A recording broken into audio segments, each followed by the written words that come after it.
সোমবার কলকাতায় রাজ্যের মুখ্য নির্বাচন কমিশন দফতরের সামনে তুঙ্গে উত্তেজনা।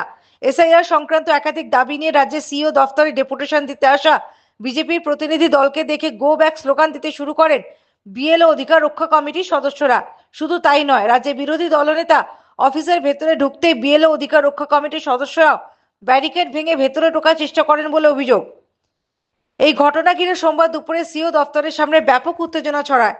এদিন পূর্ব নির্ধারিত সূচি অনুযায়ী সিইও মনোজ কুমার আগরওয়ালের সঙ্গে সাক্ষাৎ করে এসআইআর সংক্রান্ত 5 দফা দাবি নিয়ে ডেপুটেশন দিতে আসেন রাজ্যের বিরোধী দলনেতা শুভেন্দু অধিকারী সহ বিজেপির অন্যান্য বিধায়ক। তাদের দেখে উত্তেজিত হয়ে ওঠেন দফতরের বাইরে অবস্থানে থাকা তৃণমূলপন্থী বিএলওরা।